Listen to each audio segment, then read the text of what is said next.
어느덧 2022년을 시작한 지가 이제 보름이 좀 지나가고 있죠. 좀 있으면 이제 구정 명절도 다가옵니다.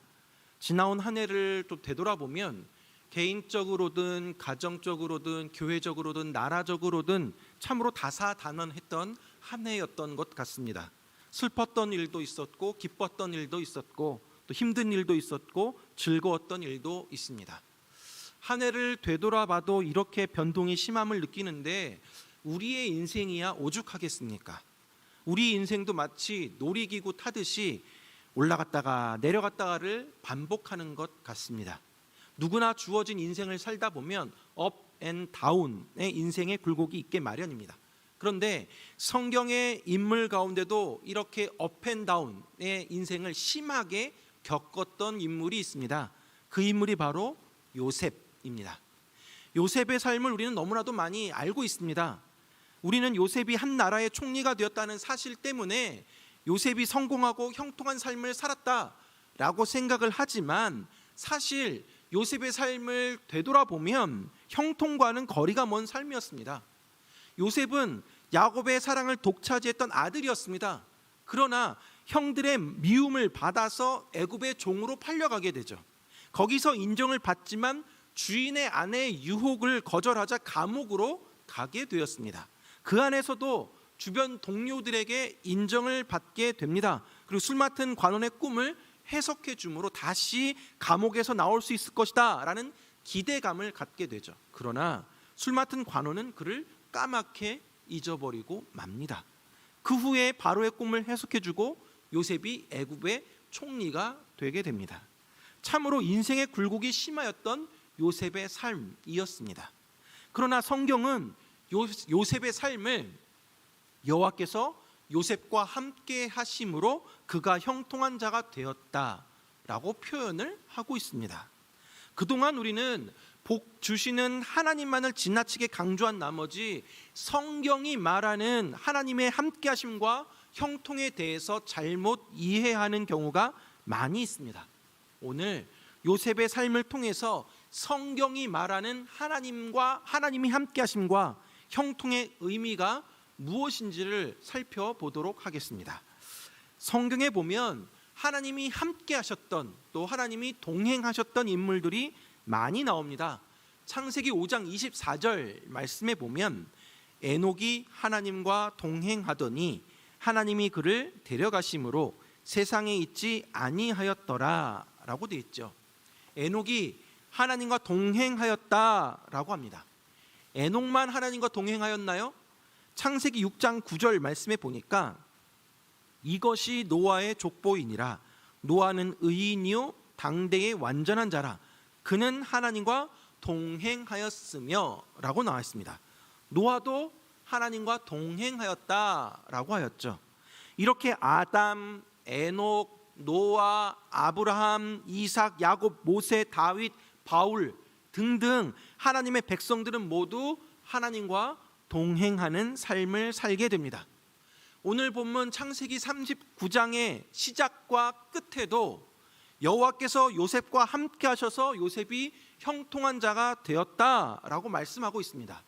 창세기 39장 2절 3절 말씀 보면 여호와께서 요셉과 함께 하심으로 그가 형통한 자가 되어 그의 주인 애굽 사람의 집에 있으니 그의 주인이 여호와께서 그와 함께 하심을 보며 또 여호와께서 그의 범사에 형통하게 하심을 보았더라.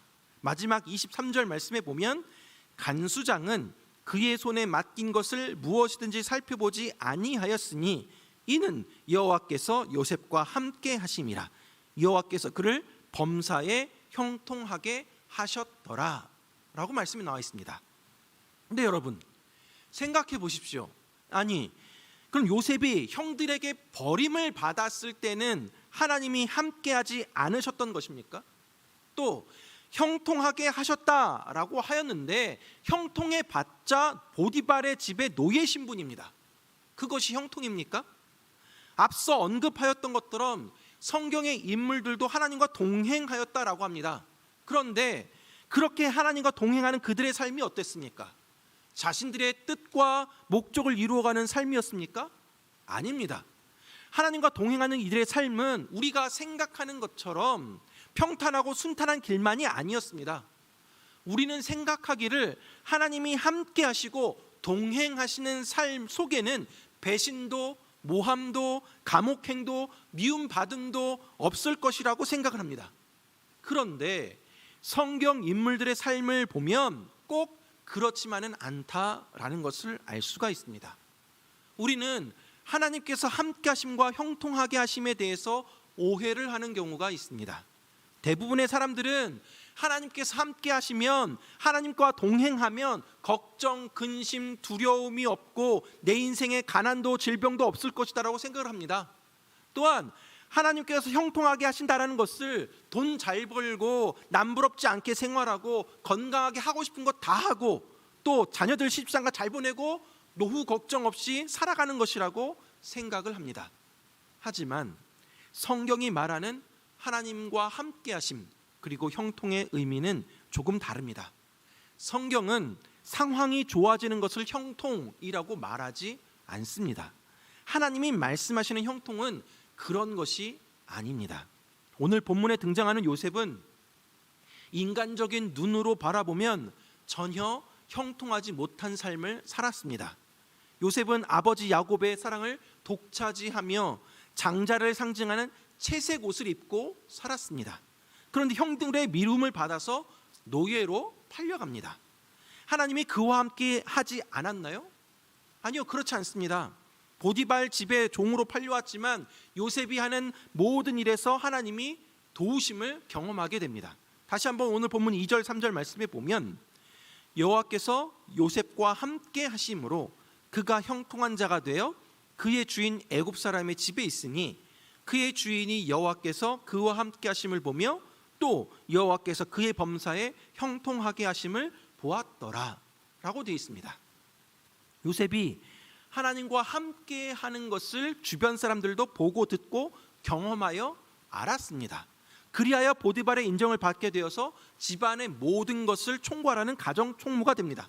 그러나 그의 노예라는 그런 신분이 전혀 달라지지는 않았습니다. 그런데 성경은 여전히 노예 신분으로 보디발의 가정 총무가 된 요셉이 형통했다라고 표현합니다. 보디발의 인정을 받으며 안정적인 삶을 살 수 있었던 이 요셉에게 또 다른 위기가 찾아오게 됩니다. 바로 보디발의 아내의 유혹입니다. 요셉은 하나님이 자신과 함께 있기 때문에 그 하나님 앞에서 죄를 지을 수 없다라고 하면서 유혹에서 도망칩니다. 나름대로 멋지게 유혹을 극복했습니다. 그러면 하나님이 평탄한 길을 주셔야 하지 않았을까요? 그러나 요셉은 노예에서 죄수로 더 비참하게 떨어져 버립니다. 20절 말씀에 보니까 이에 요셉의 주인이 그를 잡아 옥에 가두니 그 옥은 왕의 죄수를 가두는 곳이었더라. 요셉이 옥에 갇혔으나 라고 되어 있습니다. 요셉은 지금 옥에 갇혔습니다. 하나님 앞에 범죄하지 않으려고 애썼던 그 대가가 감옥행이었습니다. 이 얼마나 억울한 일이겠습니까? 근데 여러분 20절 하반절에 갇혔으나 라고 나와 있습니다. 요셉은 감옥에 갇혔으나 절망하지 않았습니다. 다시 손을 내밀어서 하나님을 붙잡았습니다. 하나님도 요셉을 붙잡았습니다. 21절 말씀 보니까 여호와께서 요셉과 함께 하시고 그에게 인자를 더하사 간수장에게 은혜를 받게 하시매 라고 나와 있습니다. 요셉은 억울하게 누명을 쓰고 감옥에 갇혔으나 여전히 여호와 하나님께서 요셉과 함께 하셨습니다. 그리고 그에게 인자를 더하사 간수장에게 은혜를 받게 하셨습니다. 결국 감옥에서도 요셉은 빛을 발하게 되고 죄수 전체의 재반 업무를 감당하게 되었습니다. 마지막 절 23절 말씀해 보니까 간수장은 그의 손에 맡긴 것을 무엇이든지 살펴보지 아니하였으니 이는 여호와께서 요셉과 함께 하심이라. 여호와께서 그를 범사에 형통하게 하셨더라 라고 나와 있습니다. 하나님이 형통하게 하시는 방법은 당장 요셉을 감옥에서 밖으로 나오게 하는 것이 아니었습니다. 오히려 하나님이 그 감옥 안으로 들어오셨습니다. 그 감옥 안에서 요셉과 함께 하셨습니다. 오늘 본문에서는 요셉이 종으로 팔려왔음에도 형통했다라고 말하고 있고, 억울한 누명을 쓰고 감옥에 갇혀 있는데도 형통했다라고 표현을 하고 있습니다. 오늘 본문에서 나오는 이 형통이라는 단어는 히브리어로 짤라흐라는 단어인데, 이 말의 뜻은 모든 막힌 것을 뚫고 나아가는 것, 강을 건너는 것, 앞으로 나아가는 것, 장애물을 극복하는 것, 돌진하는 것, 잘 마치는 것을 의미합니다. 즉, 내 앞을 가로막는 장애물이 없고 막힘이 없고 하는 일마다 다 잘 되는 것이 형통이 아니라, 막혀 있는 것들을 뚫고 나아가는 것, 돌파하는 것, 역경을 극복하고 나아가는 것을 형통이라고 하는 것입니다. 요셉은 빠져나올 수 없는 구덩이에 그렇게 형들에 의해서 던져졌으나 살아서 나왔습니다.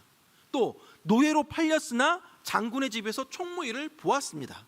억울하게 누명을 써서 감옥에 gat혔으나 살아서 나왔습니다. 결국에는 총리가 되었습니다. 오늘 본문에서 요셉은 아직 고난 가운데 있지만, 아직 어둠의 터널을 통과하는 가운데 있지만, 그런 요셉을 향해 형통했다라는 말을 사용하고 있습니다. 왜일까요? 성경은 하나님과 함께 하는 것을 형통한 것으로 이해하고 있기 때문입니다. 성경이 말하는 형통이란 가장 힘든 상황 속에서도 하나님의 계속적인 임재를 체험하며 그분과 대화하며 함께 사는 것을 말합니다.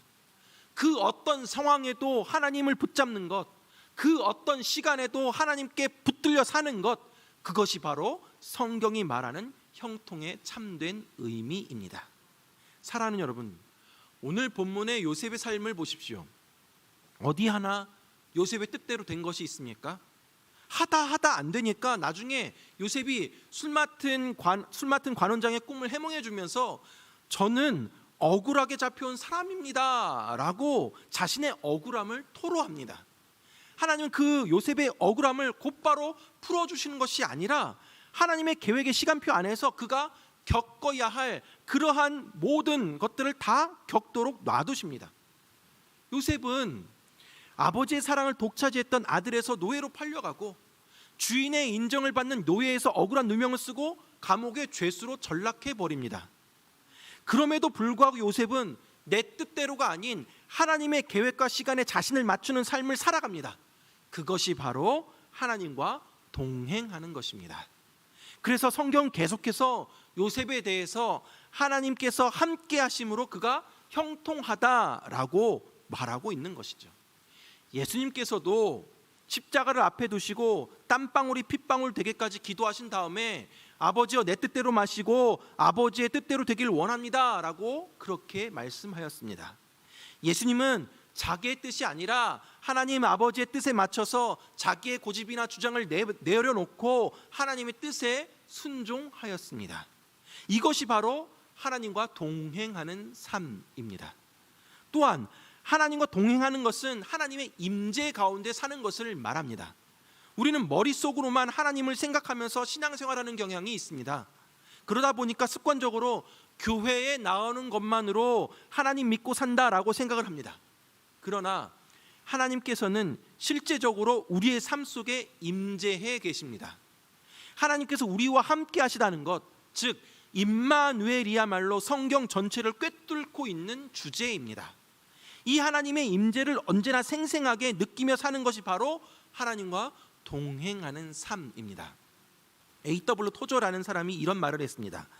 하나님이 어디에나 계시다는 사실과 그분의 임재를 체험하는 것은 서로 별개의 문제다.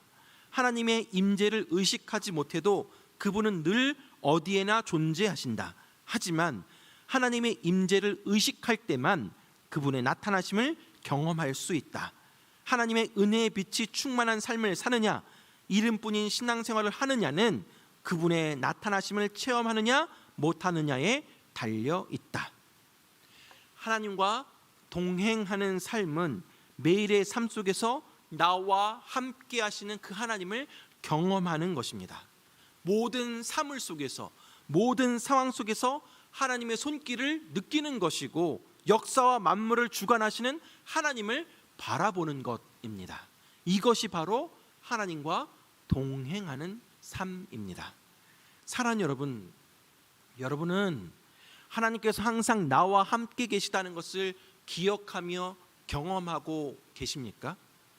여러분, 자식을 키우다 보면 이 자식들이 사춘기 시절을 보낼 때 부모님들이 허탈감과 외로움을 많이 겪게 됩니다. 어릴 때는 그렇게 제잘제잘 얘기도 잘하고 품에 안겨서 사랑한다라고 말하던 그 아이가 어느새 사춘기를 지나게 되니까 방문 걸어 잠그고 혼자 있기 좋아하고 어쩌다 같이 있더라도 핸드폰만 바라보고 귀에 이어폰 듣고 음악만 듣고 게임만 하고 있습니다. 이런 감정들 자식 키우면서 그렇게 겪어보지 않으셨습니까? 그런데 우리 하나님이 우리에게 느끼는 감정도 이와 똑같다라는 것이죠.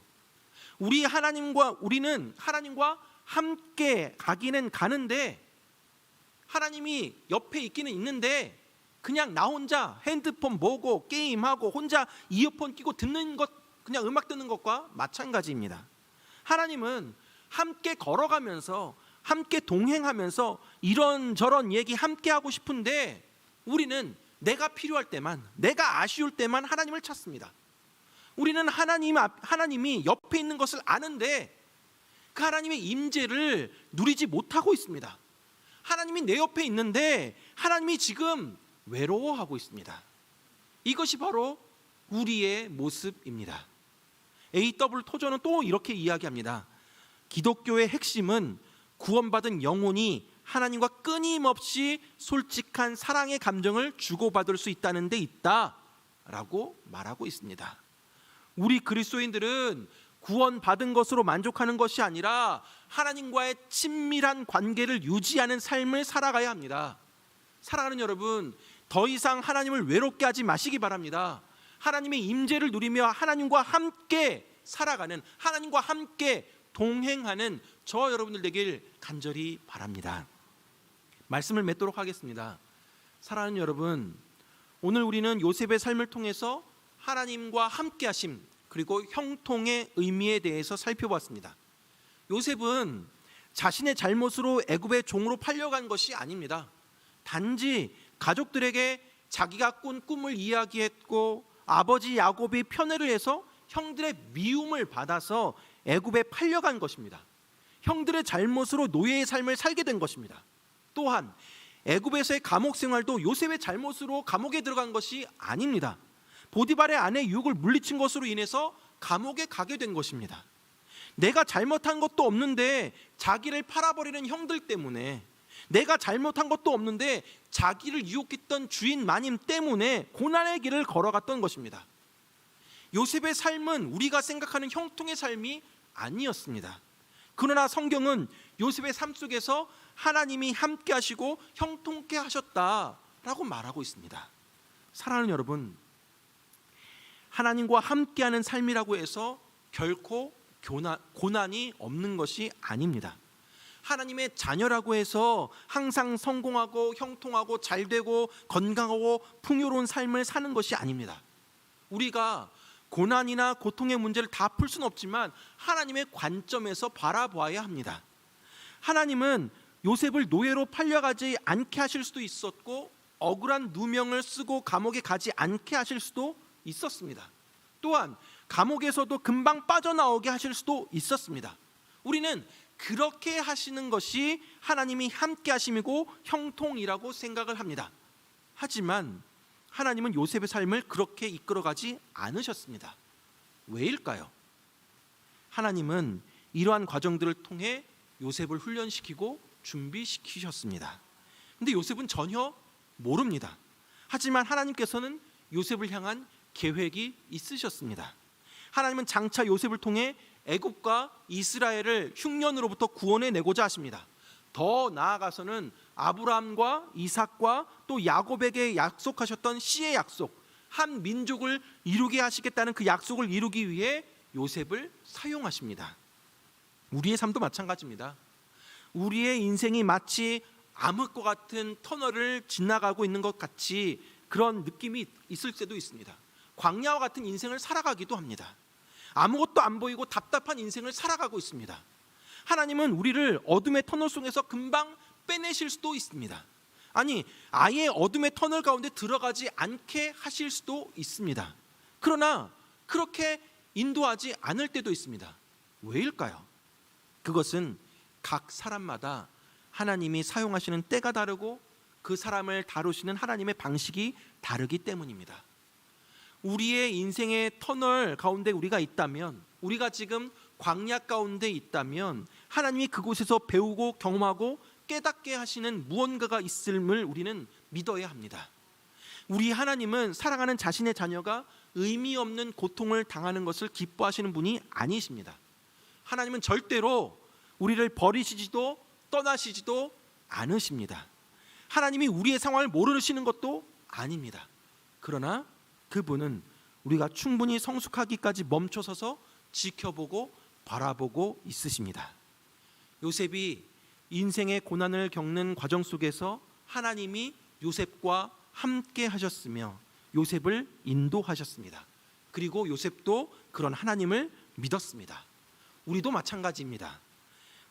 내가 처한 고난과 역경 속에서 하나님이 없는 것 같고 하나님이 나를 사랑하지 않는 것 같고 외면하는 것처럼 느낄 때가 있지만, 그러나 그러함에도 불구하고 하나님은 여전히 우리와 함께 하십니다. 우리의 삶을 인도하십니다. 하나님은 그 모든 고난을 견뎌내고 이길 수 있는 은혜를 허락해 주십니다.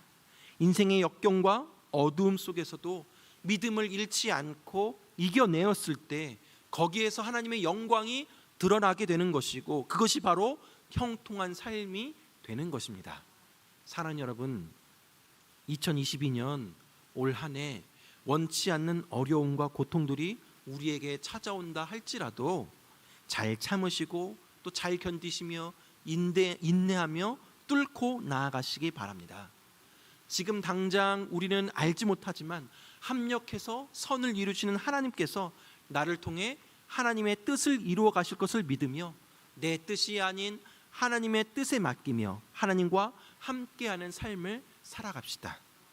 진짜 인간적인 생각으로는 도저히 찬양이 나올 수 없는 상황인데 나도 모르게 내 입술 가운데 찬양이 나오게 되고, 너무 지쳐서 힘들고 아무것도 할 수 없는 상황인데도 불구하고 하나님이 또 힘주셔서 다시금 일어나 버티고 견디게 되고, 또 그 어떤 상황과 형편에도 하나님 붙잡고 그 어떤 시간에도 나와 함께 하시는 하나님을 경험함으로 참된 형통의 삶을 살아가시기 바랍니다. 하나님과 함께하는 우리의 삶을 통해서 하나님의 영광이 드러나고 그로 인해 모든 세대에 하나님의 영광을 드러내며 살아가는 저와 여러분들 되길 주님의 이름으로 축원합니다.